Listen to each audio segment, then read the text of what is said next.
이번에는 그 시대 말고 사람에 집중해서 이야기를 한번 해보죠.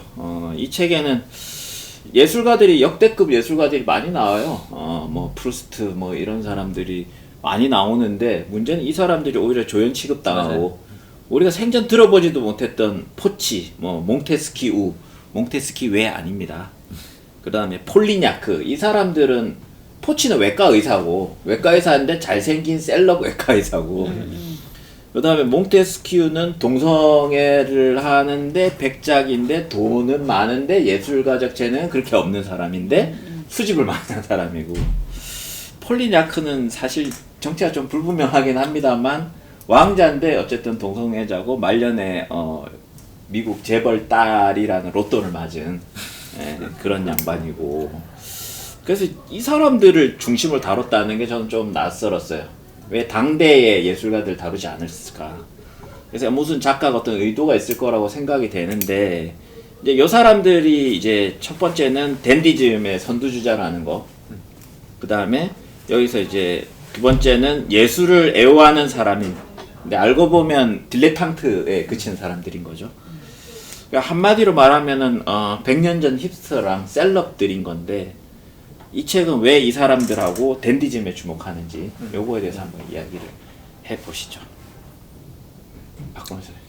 일단 저는 이 책을 왜 썼을까가 계속 궁금했었거든요. 읽으면서.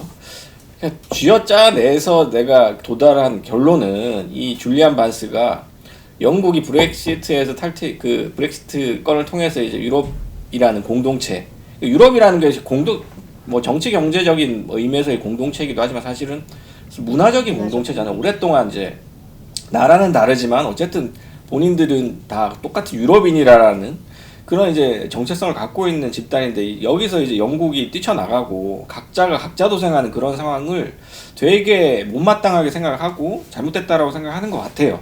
제가 봤을 땐 그래서 굉장히 좀 나이브한 방식으로 유럽을 하나의 공동체라고 생각하는 그런 이제 리버럴 중에 하나가 아닌가, 줄리안 반스가. 그래서 예전에 그 유럽이 하나였던 시절, 유럽에 살고 있는 프랑스인이건 영국인이건 이탈리아인이건 간에 모두가 다 똑같이 힙스터 짓을 하고 같이 몰려다니면서 예술을 하던 시기, 그랬던 시기에 대한 향수를 사실은 유명한 작가나 유명한 예술가가 아니라 평범하지만 건전한 사고방식을 가지고 있었던 댄디들, 그들의 삶을 통해서 한 번 더 반추하고 싶었던 것이 아닐까. 그래서 일종의 저는 이것이 줄리안 반스가 가지고 있는 유럽에 대한 본인이 가지고 있는 어떤 유럽은 이래야 된다. 유럽이 과거에는 이렇게 건강했었다. 하지만 지금은 더 이상 그렇지 않다. 뭐 이런 것들을 이야기하기 위해서 이걸 쓴 것이 아닌가 하는 생각을 해봅니다. 뭐 자세한 생각은 모르겠고요. 근데 그게 그때의 그 시절에 대한 이 작가의 접근 방식은 제가 보기에는 그 시절을 뭐 그리워한다거나 그래야 된다거나 그때가 어떤 유럽인이라는 그런 정체성이 만들어지고 이런 것보다는 그냥 그 시절에 대한, 예를 들면은 이제 되게 유명한 그런 작가 프루스트나 알퐁스 도데나 이런 사람들에 대해서 굉장히 비아냥되거든요. 그런 구절들이 있거든요. 그러니까 예를 들면 르피가로지의 일면에 그 프루스트가 몽테스키우를 찬양하는 그 사람이 얼마나 예술적 감시관이 뛰어나고, 몽테스키우가 단순히 예술품만 모집하고 예술가도 후원만 한 게 아니라 자기가 직접 막 시도 쓰고 막 소설도 쓰고 막 그런 사람, 소위 말하는 예술적 활동이라는 걸 한 거 아니에요. 근데 그 사람에 대해서 프루스트가 쓰는 그거를 뭐라고 이 사람이 표현을 했냐면, 메모 많이 해오셨네. 그러니까 한 땀 한 땀 다 문학적인 혀로 몸을 핥아 씻어주는 것. 이렇게 얘기를 했어요. 여기에 보면은. 되게 이제 그 비꼬고, 또 여기에 장 로랭이라는 저널리스트가 나오잖아요. 그러니까 뭔가 이 사람이 또 소설도 쓰거든요. 그래서 내가 소설을 써서 뭔가 그런 누구지? 플로베르 같이 되고 싶었는데 그렇게는 되지 못하고, 그리고 뭔가 자기가 이제 무슨 댄디로서 이렇게 뭐 주목받고 싶었는데 또 상대적으로 주목받지 못하고, 이 사람이 계속 엄청난 협작꾼에다가 거짓말쟁이에다가 마편쟁이에다가 약물 중독자에다 막 그런 거 하잖아요. 근데 이 사람은 그러면서 뭔가 몽테스키우를 자극하는 그런 걸 계속 하는데 몽테스키우는 얘는 뭐 내가 같이 어울릴 예술가 그런 수준의 예술가가 아니기 때문에 얘를 계속 개무시를 하잖아요. 근데 사실 이제 그런 시대라는 거죠. 근데 그런 시대가 어떻게 보면은 좀 지금을 연상시키는 부분도 있지 않나. 약간 그런 식의 그 몽테스키우가 또 어떤 얘기하면 이게 뭐 존 싱어 사전트라고 화가 있잖아요. 그 화가에 대한 얘기를 하면서 그 사람은 훌륭한 화가지만 취향이 없다. 이렇게 얘기를 하거든요. 취향이 제일 중요한 거예요. 그러니까 심지어는 뭔가 이렇게 악담을 하거나 악담 짓을 하는 것도 일종의 취향이 될 수 있다. 단지 사람들이 많이 선택하지 않을 뿐이지. 그것도 하나의 취향이다. 이런 식으로 얘기를 하거든요.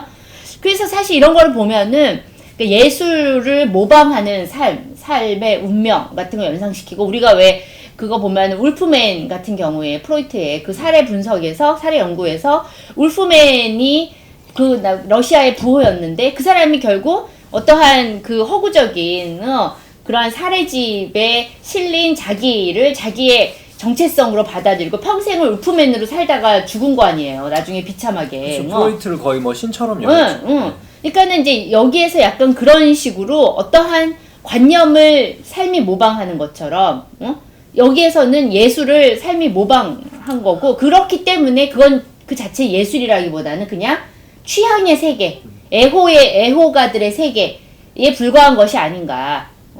그렇게 말씀을 하신다면 이 책의 형식 자체도 재밌는 점이 그러니까 어떤 면에서는 그거하고 일맥상통하는 지점이 있는 것 같아요. 이게 대놓고 논픽션인데 뒤에 보면 논픽션 자체에 대한 정의를 줄리안 반지 스스로가 하고 있거든요.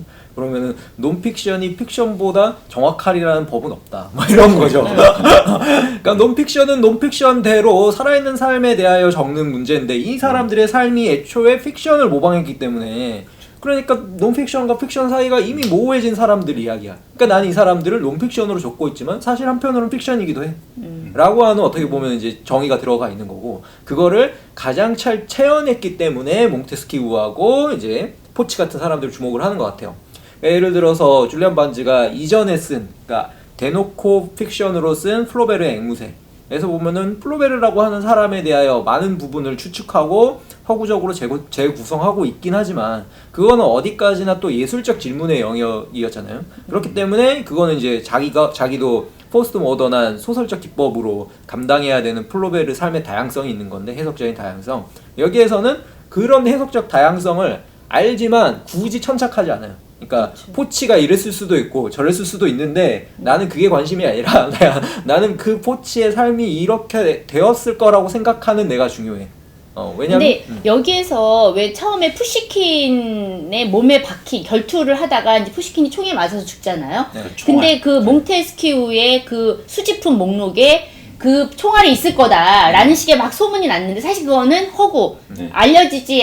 그렇게 알려졌지만 사실은 없을 수도 있는 거고 명확하지가 않고 실제로 이 사람 죽은 다음에 경매를 했는데 거기에 그게 없었다는 거. 이게 그 허구적인 총알이거든요. 이거 자체는. 근데 거기서부터 출발을 하는데 그것이 중간에 많은 사람들의 결투를 하지만 아까 결투를 하면서 목숨을 내놓는다고 하지만 어떻게 보면 사실 그게 어떠한 포즈의 시대고 제스처의 시대인 거죠. 그냥 결투라는 제스처를 하지만 실제로 허공에다가 도대랑 뭐 누가 했을 때도 허공에다가 총을 쐈고 그러니까 여러 번 했는데도 이제 살짝 일부러 비껴간다든지 이런 식의 결투를 하다가 맨 마지막에 포치가 자기가 이제 수술한 남자가 그 수술을 마음에 안 들어 그 결과를 마음에 안 들어 자기가 발기가 안 되는 것 때문에 분노해서 이 사람한테 총을 쏴가지고 그 총에 맞아서 죽은 거잖아요. 그러니까 이게 여기에 나오는 이러한 다양한 총알들, 그 총알들은 어떻게 보면 허구의 총알이기도 하고 실제의 총알이기도 하고 그냥 그런 척하는 총알이기도 한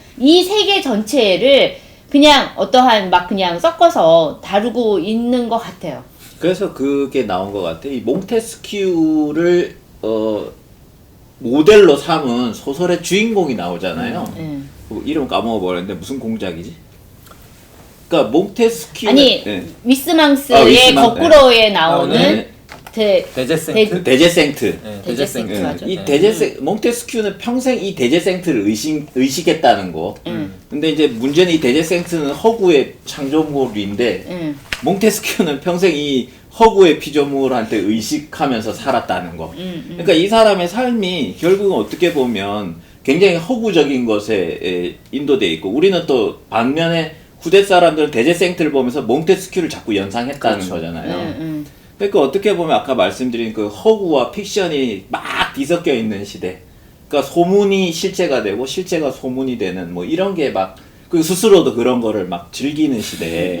네, 그래서 어떻게 보면 벨 에포크 시대의 독특성을 저자는 여기서 찾고 있는 게 아닐까 그런 생각이 들거든요. 들으면 들을수록 요즘 시대하고도 닮아 있어요. 뭐냐면은 맞아요. 온라인상에 자신의 어떤 가상적 아바타를 구성을 하고 거기에 사람들이 기대하는 캐릭터를 현실에 내가 또 따라가려고 하는 요즘 어떻게 보면 셀럽들의 모습들이 있는 거고, 이게 이제 서로 간에 문제가 생기면은 요즘에 현피로 해결하는 거가 결투가 되는 거죠. 근데 막상 가가지고 현피는 현피 요렇게 싸우고 있고 이런 거죠. 예. 저도 읽으면서 되게 기시감이 많이 느껴지는 게, 이게 온라인에서 소위 유명인이라고 셀럽이라고 하는 사람들의 그런 삶을 저도 조금 알거든요. 저도 뭐 오래전부터 알아요? 온라인에서 그런 글도 쓰고 했었기 때문에 그런 언저리에 있는 사람들의 생활이나 삶이나 이런 사고방식을 아는데 대부분 다 연극성 인격이에요.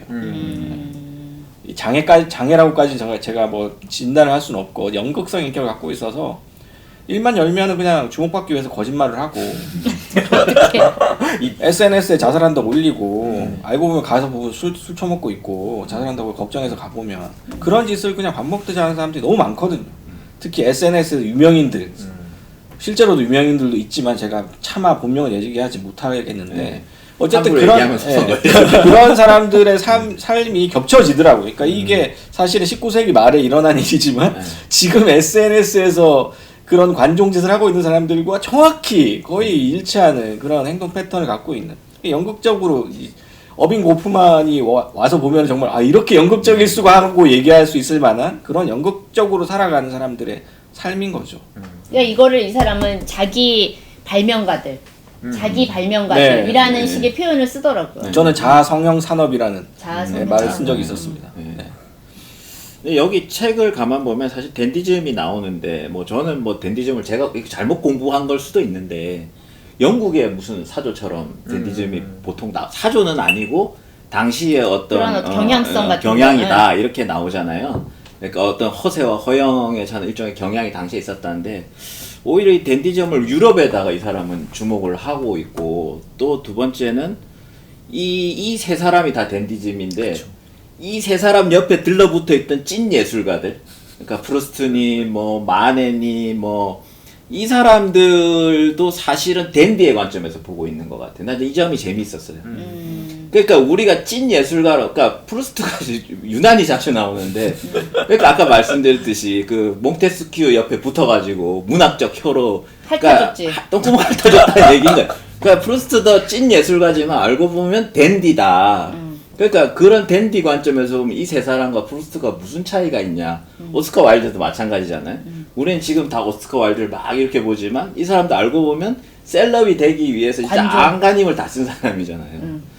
그러니까 댄디라는 거는 어떻게 보면 허세고 관종일 수도 있지만, 또 한편으로는 예술을 폭발시킨 어떤 원동력으로서 댄디를 재해석하고 있다는 생각도 들었어요, 저는 책에서. 그런 어떤 관점 자체가, 저희는 어쨌거나 문학 연구자들이니까 보면 문학사적인 어떤 관점을 다시 제공해 주는 거기도 해요. 우리는 예를 들어서 한 시대를 대표하는 거장 작가들 중심으로 문학사를 구성하고 정전이라고 나중에 떠받들어주고 이 시대를 이해하려면 이 작가들을 읽어야지라고 이야기를 하는데, 지금 보면 마르셀 프루스트의 잃어버린 시간을 찾아서를 읽지 않고 어떻게 이 시대를 말할 수 있어라고 하는데, 마르셀 프루스트는 열심히 문학의 혀를 활용하고 있었다라고 생각을 하면은 몽테스키우를 이해하는 게 더 정확한 이 시대의 이해법일 수 있다라는 거죠. 일종의 그 문학을 예전에는 거인들 혹은 거대한 작가들 중심의 어떤 거시사라면, 이거는 미시사적 관점에서 주변에서 자잘하게 일어났던 그런 것들이 어떻게 보면 문학의 역사를 바꾼 것일 수도 있다라고 얘기하는 것이죠.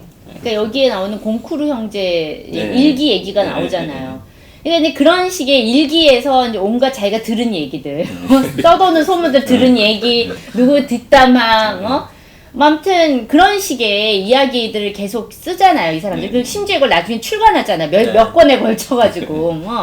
어떻게 보면은 약간 그 시대에 대한 정말 너무 사소하고 그냥 지나칠 수도 있는 어떤 그런 건데 사람들이 매달리는, 감정적으로 연루되는, 그렇죠. 막 속박되는 그러한 식의 에피소드들을 중심으로 해서 이거를 막 쓴 것 같아요. 그래서 오히려 앞부분에는 막 그런 식의 에포크 시대의 그런 예술가들의 어떠한 찌질함 같은 것들을 막 얘기를 하다가 마지막에 이제 포치의 어떤 집안, 그 부인과 테레즈인지 하는 그 부인이랑 그 딸이 일기에다가 쓴 아버지에 대한 얘기. 그래서 초반까지 거의 끝날 때까지는 굉장히 차분하고 침착한 과학자이자 외과 의사이자 아무튼 남녀 모두가 그의 매력에 벗어날 수 없을 정도로 살아있는 돈 후안 뭐 이런 식으로 얘기를 하잖아요. 근데 그 뒤에 가면은 이 사람에 대해서 근데 되게 여자 관계 엄청 복잡했을 것 같고 뭐 성적으로 아무튼 뭐 되게 호색한인데 그냥 그런 호색한이 아니라 엄청 이제 너저분한 호색한일 수도 있다라는 얘기. 근데 물론 이 사람 거기에 그거를 그냥 하나 의문으로만 제기하고 있을 뿐이지만 아무튼. 근데 포치가 여기서 가장 실속 있는 사람이에요, 맞아요. 사실은. 그래도 이 사람은 외과 의사로서 엄청난 업적을 남긴 사람이고 사실 프랑스에서 외과와 관련된 교과서를 유일하게 만든 사람이 포치래잖아요. 인생은 포치처럼 네, 뭐 네, 이런 말이 그렇죠. 절로 네, 나오는. 네. 근데 보니까 얼굴이 잘생겼더라고요. 구역질나게 잘생겼다라고 맞아, 어떤 그런 표현을 공주가 했지. 그런 응. 얘기를 했죠. 역시. 보면은 마지막에 줄리안 반주 작가의 말을 보면은 결국에는 포치를 하나의 영웅적인 인물로서 이 시대의 영웅적인 인물로서 그렇지. 복원하려고 했던 거니까 굉장히 긍정적으로 보고 있죠. 그러니까 포치야말로 이탈리아계인가? 조상 이탈리아계인데 영국에서 태어나서 살다가 프랑스로 온 거 아니에요. 그러니까 딱 정확히 유럽적인 것을 상징하는 그러니까 인물인 굉장히 거죠. 이제 태생 자체가. 유럽 시민, 유럽인. 유럽인의 전형이고, 그리고 이 사람은 그 귀족이라는 그 자기를 그 부자들에게 팔면서 먹고 사는 거랑 달리 오로지 자기 실력으로 그렇죠. 승부한 사람이고, 그럼에도 불구하고 그런 너저분하게 찌질한 애들과 그런 갈등 없이 장 로랭이나 이런 사람하고도 심지어 친하게 지낸 거 아니에요. 약간 인간계의 카피바라? 아무튼 그런 식으로 좀 그리고 있는 게 아닌가 해서 포치.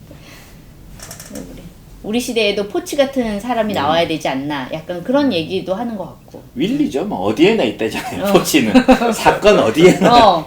거기에 정말 어디에나 있다. 포치는 그런 표현이 아예 나오잖아. 네. 포레스트 검프네. 어디에나 있는 거. 역사의 순간에 어디에나. 그러니까. 근데 어떻게 보면 포치가 이런 댄디즘을 상징하는 인물로서 사실 포치가 어디에나 있다는 거는 당신은 어디에나 댄디즘이었다는 얘기인 것도 같아요. 왜냐면 지들이 댄디니까 포치란 댄디를 불러들인 걸 거 아니에요. 포치는 그런 어떤 댄디즘이라고 하는 거는 결국에는 중심에서 블랙홀이 되어줄 수 있는 이 중심이 있어야 주변이 이렇게 주르르르 움직이는 거니까. 근데 재밌게 비교를 해보니까 재밌는 것 같은 게 이제 예를 들어서 이 시기를 지나가지고 댄디즘이라는 게 나중에 일본으로 상륙해서 한국으로 수입되고 이렇게 들어가는 거잖아요. 그래서 1930년대가 되면은 한국 문인들도 어떻게 보면 이제 포즈를 부리고 다니는 거에 익숙해지는 거예요. 이상만 하더라도 어마어마한 그 시대의 관종이었고 제국대학 나와가지고 뭐 졸업사진 그 뭐죠? 여성의 옷? 예, 그게 이제 전통상의 기모노? 양장이었는지 기억이 잘 안 나는데 그런 식으로도 찍고 또 밖에 날아다닐 때도 일부러 옷을 막 이상하게 입고 다니고 해가지고 사람들의 관심을 끄는 거를 즐겨했다라는 거 아니에요. 근데 중요한 차이는 뭐냐면은 이 시기에는 몽테스키우나 포치처럼 뭔가 자본이나 상징이나 아니면 어떤 핵인싸로서 중심을 꾸려줄 수 있는 어떤 그런 사람들이 있었던 게 유럽적 상황이었다면 한국 같은 경우에는 그게 좀 사실 부재한 거 아닌가. 그래서 예술가들에게 경제적으로 마구마구 후원해주거나 아니면 어떻게 세상에서 인정받아가지고 상위 계층 이동을 하거나. 근데 그것도 식민지 상황이니까 어렵고. 그 정도로 축적이 안 된 상황이죠. 그러니까 말 그대로 포즈로서의 또 댄디만 남아 버리게 되는 게 이 남자들이 다 이제 그 카페 걸들한테 기생해갖고 카페 걸에 기생해서 그 여자들이 몸 팔아서 번 돈을 예술적으로 소비한 거 아니에요. 그게 한국식 댄디즘이 돼버린. 사실 일본도 그 벨 에포크와 비슷한 시기가 있었어요. 잠깐. 그러니까 전쟁 직전에 다이쇼 시대라고 해서 다이쇼 로망 다이쇼 데모크라시라는 말도 있고 어쨌든 그때 일본의 민주주의자들과 좌파들이 일제히 그 사회적 발언권을 얻고 예술가들도 그때 굉장히 좋은 작품들을 많이 쓰거든요.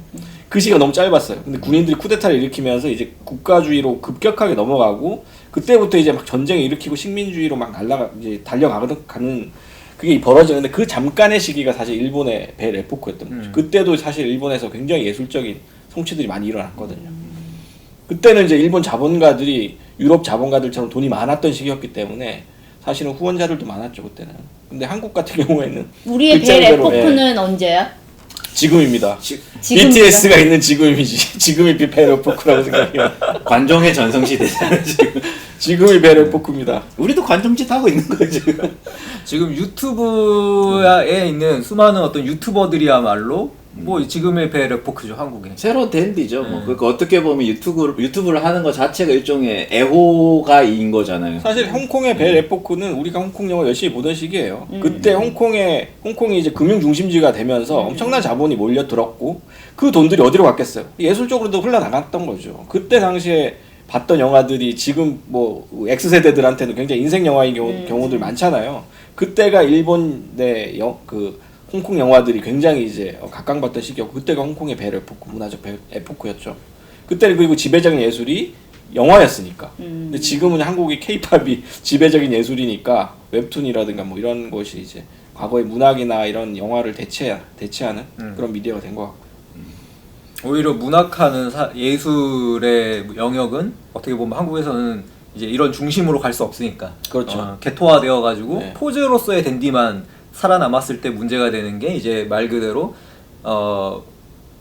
이상한 행동들, 기행들을 문학적인 취향으로 받아들여주는 그런 어떤 남성적 폭력의 어떤 그 가시적인 모습으로 과장된 근데 이제 그런 모습으로. 거는 이제 90년대나 뭐 그럴 때 좀 있었다면 오히려 지금의 경우에는 되게 글을 쓸 때 자기가 읽은 책들을 총동원하고 읽은 책을 짜깁게 하고 그리고 온갖 그런 이국적인 언어들로 자기 글을 채우고 약간 이런 방식으로는 그게 또 지금 한 10년대부터 계속해서 그게 하나의 장르처럼 굳어지잖아요.